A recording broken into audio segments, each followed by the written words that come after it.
நீங்கள் ஏதாவது கேட்குறீங்களா?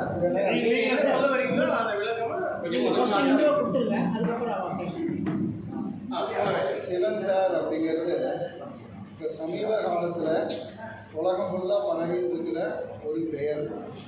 இவ்வளோ வருஷங்களாக அந்த பெயர் நிறையா பேருக்கு தெரியாது. ஏன்னா அவர் ஒரு பெரிய ஞானியாக இருந்து கூட அவர் என்ன பண்ணினார், தன்னுடைய பேர் வெளியில் தெரியக்கூடாது அப்படின்னு அவர் ஒரு சங்கல்பம் வச்சுருந்தார். அவரே சொன்னார், என்னுடைய அண்ணா இருக்கிற வரைக்கும் இந்த ஜீவிதத்தில் என்னுடைய பேரை நான் வெளியில் தெரிய விடமாட்டேன் அப்படின்னு சொன்னார். நமக்கெல்லாம் என்ன ஆசை, எப்படியாவது நம்ம பேர் வெளியில் தெரியணும் அப்படின்னு நம்மளாம் ஆசைப்படுவோம்.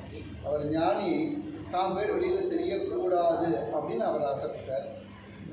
அவங்களுடைய அண்ணான்னு சொன்னது யாருன்னா காஞ்சி மகாபெரியவர், நல்லா நடமாடும் தெய்வம்னு சொல்லக்கூடிய அந்த மகாபெரியவருடைய தம்பி தான் ஸ்ரீ சிவன் சார். 10 வருஷம் 2 பேருக்கும் கேப். இவர் வெளி உலகத்துக்கு தெரியாத ஒரு ஞானி, மகாபெரியவர் வெளி உலகத்துக்கு தெரிஞ்ச ஒரு ஞானி. அதான் வித்தியாசம். மகாபெரியவர் வாயால் அவர் என்ன சொல்லியிருக்கார், எல்லாரும் என்ன நடமாடும் தெய்வம்னு சொல்கிறாங்க, ஆனால் என்னுடைய தம்பி நடமாடாத தெய்வம் அப்படின்னு சொல்லியிருக்கார். எனக்காவது இந்த மடம் மேனா பக்தர்கள் கூட்டம் அப்படின்லாம் இருக்குது, ஆனால் என் தம்பிக்கு இதெல்லாம் ஒன்றும் கிடையாது. ஆனால் பெரிய ஞானி, பெரிய ஸ்டேஜில் இருக்கான் அப்படின்னு மகாபெரியவர் சொல்லியிருக்கார். எங்களுக்கெல்லாம் என்ன பாக்கியம்னா அவர் கூட இருந்து அவர் கூட பழகிற ஒரு பாக்கியம் எங்களுக்கு கிடைச்சிருக்கு. 1996 வருஷம் மார்ச் மாதம் 7ஆம் தேதி அவர் சித்தியானார். அது வரைக்கும் நாங்கள் அவர் கூட பழகியிருக்கோம். பழகும் பொழுது பெரிய ஒரு சுவாமிகள், பெரிய மகான் அப்படிங்கிற ஒரு ஃபீலிங்கே நமக்கு அவர் கொடுத்ததில்லை. நம்ம கூட ரொம்ப சௌலபியமாக, ரொம்ப சுலபமாக, ஈஸியாக போய் அவர்கிட்ட பேசுறதுக்கு, அதே மாதிரி ஈஸியாக போய் அவர்கிட்ட பழகிறதுக்கு, நம்ம கஷ்டங்கள் ஏதாவது இருந்ததுன்னா அதை அவர்கிட்ட எடுத்து சொல்கிறதுக்கு, இதுக்கெல்லாம் நமக்கு ஒரு அனுக்கிரகம் இருக்குது. கிட்டக்க போனோம்னா அப்பா அப்படின்னு ஆசையாக கொடுக்குது. நம்ம போய் உட்காந்துப்போம், ரொம்ப நேரம் பேசவே மாட்டோம். மௌனத்தினாலேயே நம்மளுடைய மனக்கவலை தீர்ற அளவுக்கு ஒரு சாநித்தியம் இருக்கக்கூடிய இடம் இருக்குது. ஒரே ஒரு உதாரணம் சொல்கிறேன். நம்ம எல்லாருக்கும் கேள்விப்பட்டிருப்போம், எம்எஸ் சுப்புலட்சுமி அம்மா, சதாசிவம் மாமா, கல்கி சதாசிவம். அவங்க கூட பணிபுரிஞ்ச 50 வருஷங்கள் பணிபுரிஞ்ச ஆத்மநாதன் அப்படின்னு ஒருத்தர் இருக்கார். இப்பயும் இருக்கார். அவர் 90 வயசாகுது. அவர் ஒரு மனசில் கஷ்டம், இந்த கல்கி கார்டன்ஸில் சில பிரச்சனைகள் இருக்கும்பொழுது அவர் என்ன பண்ணார், நேராக சிவன் சார்கிட்ட போய் தான் பிரச்சனைகளை சொல்லணும் அப்படின்னு. ஏன்னா அப்போ இருக்கிற பழக்கம் என்னென்னா, யாருக்கு என்ன பிரச்சனைகள் இருந்தாலும் சிவன் சார்கிட்ட வந்து சொன்னோம்னா அது அப்படியே கரைஞ்சி போயிடும் அப்படின்னு ஒரு அனுபவம். அதனால் சிவன் சார்கிட்ட சொல்லணுங்கிறதுக்காக கிட்டக்க போனார். ரூம்குள்ளே சிவன் சார் இருந்தார், இவர் வெளியில் நிற்கிறார். அப்போ ரூம்லேருந்து ஒரு குரல் கேட்குறது, பேச்சு குரல். எல்லா கஷ்டத்தையும் எல்லார்கிட்டையும் சொல்லணுங்கிற அவசியம் இல்லை, என்கிட்ட கூட சொல்லணுங்கிற அவசியம் இல்லை அப்படின்னு ஒரு குரல் கேட்குறது. ஆத்மநாதன் என்ன நினச்சிட்டு இருந்தார், உள்ளுக்குள்ளே யார்கிட்டயோ பேசிகிட்டு இருக்கார் சிவன் சார். பேசி முடிச்ச அப்புறமா நம்ம உள்ளுக்குள்ளே போகலான்னு கொஞ்சம் நேரம் வெயிட் பண்ணி பார்த்தார். உள்ளுக்குள்ளே யாருமே இல்லை, ஏன்னா யாருமே வெளியில் வரல. ஒரு கதவை தட்டிட்டு உள்ளுக்குள்ளே போய் பார்த்தா யாருமே இல்லை. அப்போ அவர் புரிஞ்சுட்டார், இந்த அசரீதியான வாக்கு நமக்காக தான் சிவன் சார் சொல்லியிருக்கார் அப்படின்னு. அப்புறம் உள்ளுக்குள்ளே போனார். சிவன் சார் ஒன்றுமே பேசலை, நமஸ்காரம் பண்ணார். நான் கிளம்பி போயிட்டு வரேன் சார் அப்படின்னார். சிவன் சார் எப்போதுமே அப்படி தான் தலையாட்டுறார். யானை மாதிரி இருக்கும், தாடி இருக்கும், இப்படி யானை தலையாட்டுற மாதிரி இப்படி ஆடினார். அவர் அவருடைய இடத்துக்கு போயிட்டார். பிரச்சனை சால்வ் ஆகிடுச்சு. இதெல்லாம் ஆத்மநாதன் என்கிட்ட நேரடியாக சொன்னது. நாங்கள்லாம் ஆத்மா மாமா அப்படின்னு சொல்லுவோம். ஒரு பெரிய யோகேஸ்வரராக இருந்திருக்கார். 92 வயசு வரைக்கும் இந்த உடம்புல அவர் இந்த பாரத பூமியில் இருந்தார். மகாத்மா காந்திய மகாபெரியவங்களை, காஞ்சி பெரியவரை தரிசனம் பண்ணுறதுக்கு நல்லிஷேரிங்கிற இடத்துல மகாத்மா காந்தி வந்திருந்தார். அந்த சந்தர்ப்பத்தில் திருவாங்கூர் மகாராஜா ராஜாஜி சிவன் சார் 3 பேரும் அங்கே இருந்திருக்காங்க. இதை சிவன் சாரே சொல்லியிருக்காரு. இதேமாரி வரலாற்று முக்கியத்துவம் வாய்ந்த சில இடங்களில் சிவன் சார் கூட இருந்திருக்கார். அதேமாரி மகாபெரிவருக்கு சந்நியாசம் கொடுக்கறது 13 வயசில் கொடுத்தாங்க. கலவைங்கிற இடத்துல காஞ்சிபுரத்துலேருந்து கலவைக்கு குதிரை வண்டியில் அழைச்சின்னு போகிறாங்க. அப்போ மகாபெரிவருடைய அம்மா மகாலட்சுமி அம்மாள் சிவன் சார், அப்போ சிவன் சாருக்கு 3 வயசு, அவரையும் கூட போயிருக்காங்க. அந்த நிகழ்ச்சியிலையும் சிவன் சார் இருந்திருக்கார். இதேமாரி காஞ்சி பெரியவருடைய வாழ்க்கையில் நடந்த சில சரித்திரம் முக்கியத்துவம் வாய்ந்த நிகழ்ச்சிகள் பொழுது சிவன் சார் இருந்திருக்காருங்கிறது வெளி உலகத்துக்கே தெரியாது. குறிப்பிட்ட சில பேருக்கு அவர் கூட பழகினவர்களுக்கு ஏதோ ஒரு சந்தர்ப்பத்தில் பேசும்பொழுது சிவன் சார் சொல்லியிருக்காரு. ஏன்னா தன்னை பற்றி வெளியில் தெரியக்கூடாது அப்படிங்கிறதுல ரொம்ப கவனமாக இருந்தவர் ஸ்ரீ சிவன் சார். ஒரு 50 வருஷ காலம் ஒரு டம்ளர் ஜலம் குடிச்சதே கிடையாது. நான் இது வரைக்கும் அவர் கூட இருக்கும்பொழுது 92லேருந்து கிட்டத்தட்ட அவர் கூட பழகிற ஒரு பாக்கியம் கிடைச்சிது. இவரெல்லாம் எனக்கு முன்னாடியே அவர் கூட இருந்திருக்கார். ரமணன் நம்ம ட்ரஸ்டினுடைய ட்ரஸ்டி. ஆனந்தங்கிறவர் சிவன் சாருடைய பக்தராகி பார்த்ததே இல்லை. சிவன் சாருடைய அனுகிரகத்தினால சிவன் சாரை பற்றி ஆத்மஞானி அப்படின்னு ஒரு டாக்குமெண்ட்ரி எடுத்திருக்கார். 1,00,000 பேருக்கு மேலே அந்த டாக்குமெண்ட்ரி பார்த்துருக்காங்க. அந்த சிவன் சார் 50 வருஷமாக ஜலம் குடிக்கலை அப்படிங்கிறது இல்லை, குளிச்சதே கிடையாது, ஸ்நானமே கிடையாது. இதே மெட்ராஸில் இருந்திருக்கார். 2 ஸ்வெட்டரை போட்டுட்டு இருப்பார், அதுக்கு மேலே ஒரு கம்பளியை போத்திப்பார். நான் ஒரு தடவை போயிருக்கும்போது அப்படியே புழுக்க தாங்கலை. சார் கொஞ்சம் ஃபேன் போட்டுக்கலாமா சார் அப்படின்னேன். நல்லா போட்டுக்கோ அப்படின்னாரு. அந்த 1ல் வைக்கிறோம் அந்த ஃபேன், அது வேன்னு சுத்தம். அப்படிப்பட்ட வாழ்க்கைக்கு அத்தியாவசியமாக தேவைப்படக்கூடிய ஜலமோ காற்றோ எதுவுமே இல்லாமல் இருந்த ஒரு மரம். அவர் தன்னை பற்றி சொல்லும்போது தான் சொல்லுவார், it is the incarnation of heat and fire அப்படின்னு சொல்லியிருக்கார். திருவண்ணாமலை அப்படின்னு சொல்லுவார். இந்த நெருப்பு ஸ்வரூபமாகவே இருந்தவர் ஸ்ரீ சிவன் சார். நாங்கள் பெரிய பெரிய ஆட்கள்லாம் யாருமே கிடையாது. அவருடைய பக்தர்கள் நம்ம ஆர்டினரி பீப்புள். நாங்கள்லாம் ஆசைப்பட்டு சிவன் சாருக்கு நம்ம குருநாதருக்கு ஒரு கோவில் கட்டணும் அப்படின்னு ஆசைப்பட்டோம். ஏன் அப்படின்னா நமக்கு யாராவது ஒருத்தர் ஒரு நல்ல ஒரு ஹெல்ப் பண்ணாங்க, ரொம்ப கஷ்டப்படும் போது அவங்களுக்கு ஏதாவது ஹெல்ப் பண்ணாங்கன்னா நம்ம என்ன சொல்லுவோம், அவங்க கோவில் கட்டி கும்பிடணும்ப்பா, அவ்வளோ ஹெல்ப் பண்ணாம்ப்பா அப்படின்னு சொல்லுவோம். இவர் உண்மையாகவே எங்களுடைய வாழ்க்கையில் வரக்கூடிய சமுதாயத்தில் இருக்கக்கூடியவங்களுக்கு ஒரு வாழ்க்கை நெறிமுறையை காமித்தவர். அது மட்டும் இல்லை, ஒரு வாழ்க்கையில் இதே மாதிரி அசாதாரணமாக வாழவே முடியாது அப்படிங்கிற மாதிரி வாழ்ந்து காமிச்சவர். யாராலையும் 50 வருஷம் தண்ணி குடிக்காமல் இருக்க முடியாது, யாரும் குளிக்காமல் இருக்க முடியாது. குளிக்காமல் இருந்தால் உடம்பு நாரும், அவர்களுக்கு சுகந்தம் தான் இருக்கும், நாற்றம் வராது. அப்படிப்பட்ட ஒரு பரம்பொருள் நமக்கு தெரிஞ்சிருக்கு, வரக்கூடிய சமுதாயத்துக்கு தெரியணும், அடுத்த ஜெனரேஷன்ஸுக்கு தெரியணும். ஏன் தெரியணும்? இப்படிப்பட்ட ஒரு மகான் என்ன வார்த்தை சொல்லியிருக்காரு, நேர்மையாக இருக்கு. இதுதான் அவர் சொன்ன ஒரே ஒரு வார்த்தை. இதில் நீங்கள் சுற்றி பார்த்தீங்கன்னா தெரியும், அவர் சொன்ன ஸ்லோகன் ஒன்று இருக்குது. என்ன slogan? Absolute honesty is spirituality. அப்பழுக்கற்ற நேர்மையே ஆன்மீகம். அவர் ஆன்மீகத்தில் இருக்கணும் அப்படின்னா என்ன பண்ணணும்னு கேட்டால், நீ குடிமி வச்சுக்கோ, இல்லை பஞ்சகச்சம் கட்டிக்கோ, பட்டை போட்டுக்கோ, ருத்ராட்சம் பண்ணு, ஜபம் பண்ணு, இல்லைன்னா ஹோமம் பண்ணு சொன்னதே கிடையாது. நீ அப்பழுக்கற்ற நேர்மை தான் முக்கியம் சொல்லியிருக்க.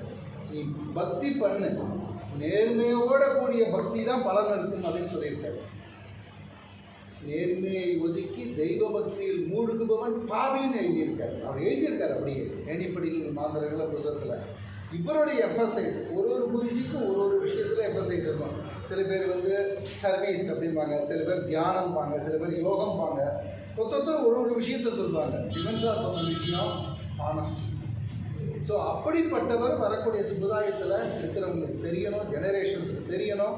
அதுக்கு ஒரு சிம்பலாக ஒன்று இருக்கணுங்கிறதுக்கு தான் கருங்கல்லிலேயே இந்த மண்டபம் அமைஞ்சிருக்கு.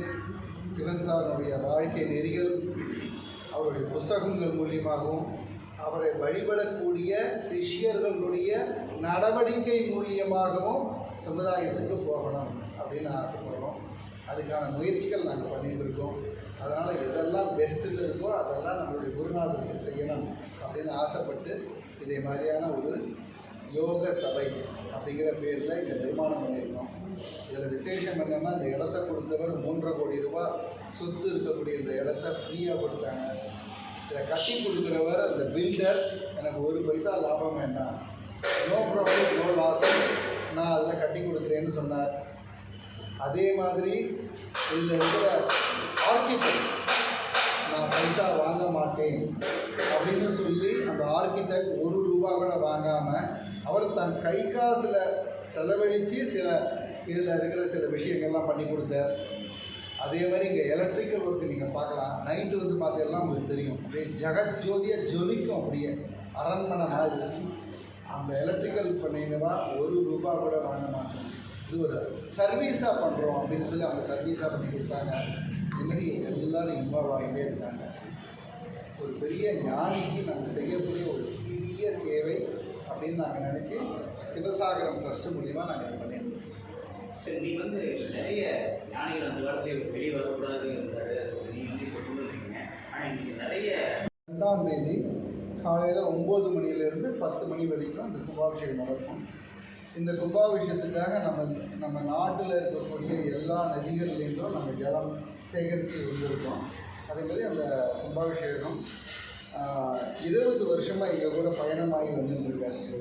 திருவனந்தபுரம் ராமகிருஷ்ண சர்மா அப்படின்னு ஒரு பெரியவர், அவர் தான் அந்த கும்பாபிஷேகம் நடத்துறதுக்கு நிறைய பெரிய பெரிய ஆட்கள்லாம் இருக்காங்க.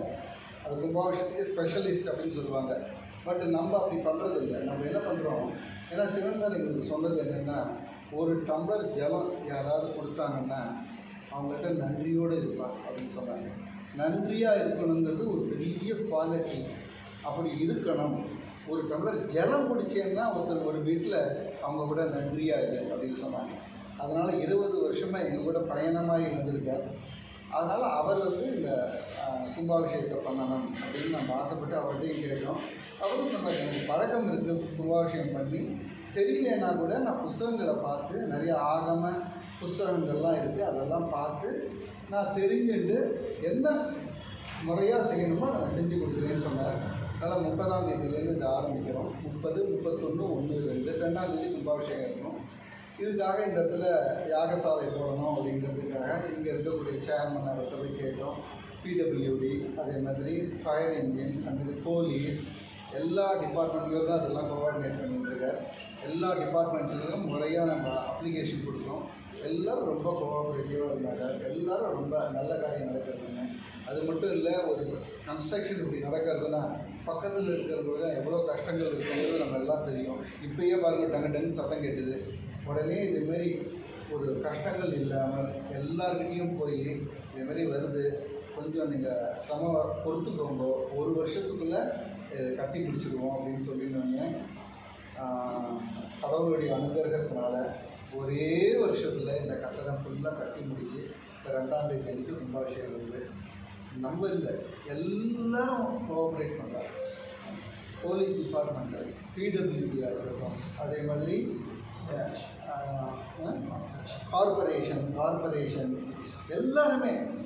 அதாவது ஒரு நல்ல சங்கல்பம் இருந்ததுனால், சங்கல்பம் சுத்தமானால் காரியங்கள் சாத்தியமாகும் அப்படின்னு நம்ம சொல்லுவோம் சாதாரணமாக.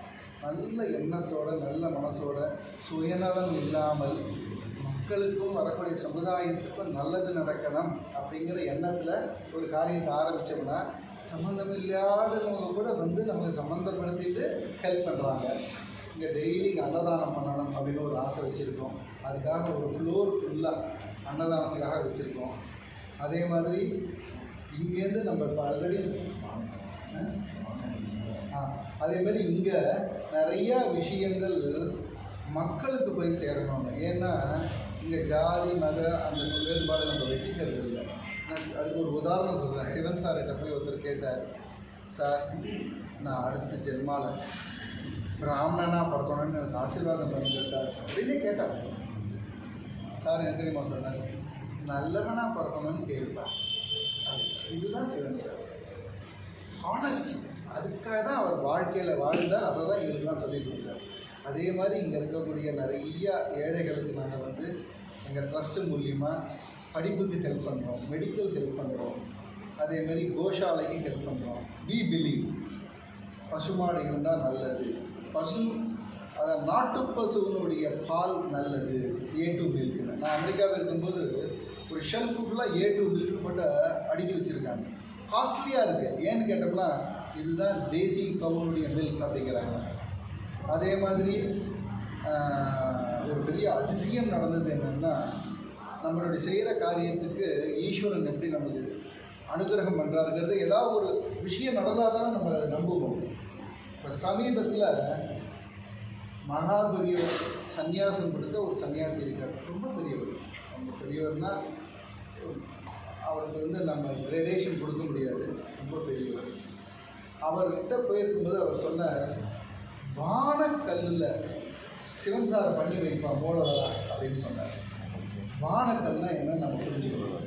நர்மதையில் இருக்கக்கூடிய கல்லுக்கு பேர் தான் வானக்கல்னு பேர். ரூபம் பண்ணுறதுனா, சிலை பண்ணுறதுனா, நம்ம வாலாஜாபாத் கல் தான் இருக்கிறதுலே பெஸ்ட்டு கல். நம்ம வாலாஜாபாத்தில் இருக்கக்கூடிய கல் தான் பெஸ்ட்டு கல் சிலை பண்ணுறதுக்கு.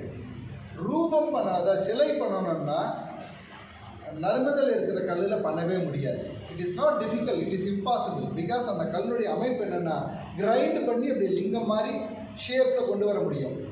ஆனால் அது என்ன ஆச்சு, நீங்கள் ரூபம் பண்ண அடிச்சிங்கன்னா அப்படியே செதறி போயிடும். அவங்க பெரியவர் சொல்லிட்டாருங்கிறதுக்காக நாங்கள்லாம் இங்கேருந்து நர்மதைக்கு போய் மத்திய பிரதேசில் ஓங்காரேஸ்வரம் போய் நர்மதையில் ஸ்நானம் பண்ணிட்டு கேட்டோம்னா அவன் சொல்கிறான், கிரைண்ட் பண்ணி தருவோம் சார், ரூபெல்லாம் என்ன விக்கிரகம்லாம் பண்ண முடியாது அப்படின்ட்டான். சுவாமிகள் சொன்னார், நீ கல் எடுத்தாங்க.